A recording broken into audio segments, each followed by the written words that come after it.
there's still lots of people that, they want to just turn their radio in their car. They want to do it when they get home. And there's some kind of a relief sometimes, yes, you have your playlist and your podcast, but it's kind of nice just to turn something on and receive the ministry as it flows. Not what you ask for, but, what maybe on a station, maybe God has something for you there.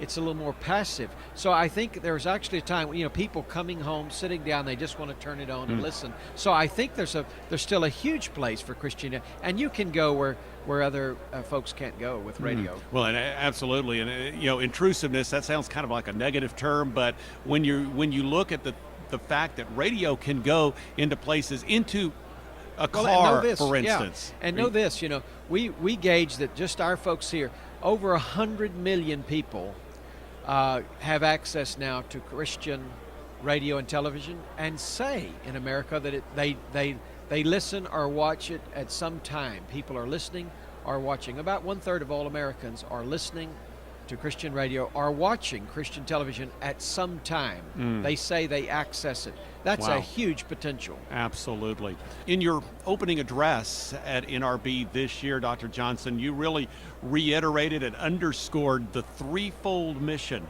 of NRB: advancing biblical truth, promoting media excellence, and defending free speech. And you shared from the scriptures with respect to the sufficiency of the gospel, sharing the gospel and making sure that message is communicated. That's a real cornerstone of what we and all broadcast ministry should be doing.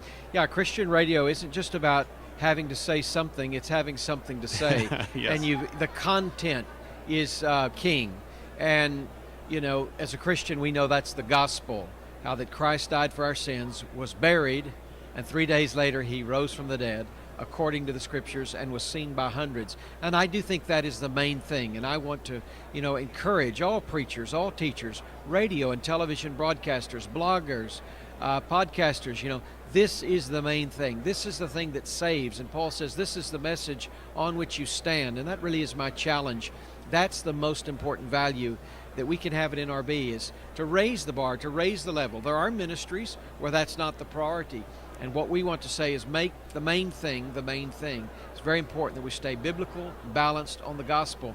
But we're also concerned about media excellence, because we've all seen bad Christian movies and television. We've heard bad radio, and no one wants to listen to something like that. You may have the right message, but if you don't do it in a compelling way, an excellent way, a winsome way, well, no one wants to hear. So I think that's very important. In this convention, if folks are interested in broadcasting or media, that's why you should join NRB. That's why you should check out NRB. There may be someone listening that could come even today or tomorrow, but the fact is, this convention will teach you and show you and model for you, the best way, the excellent way to be a broadcaster involved in media. And then, of course, there's free speech. I'd rather talk about the other two, but the brutal fact is, there is a censorship coming. There is a growing trend of censorship, industry censorship, and then government, compelling Christians on the issue of marriage, on the issue of life, and on the issue of the exclusivity of the gospel. Is Jesus the only way? I think a lot of broadcasters, Bob, are afraid to talk about Jesus as the only way. Human life is sacred at every stage, and they're afraid to talk about marriage is between a man and a woman. There is no other version. There is no other way. They're just afraid to do that because of all the pressure that's coming down right now.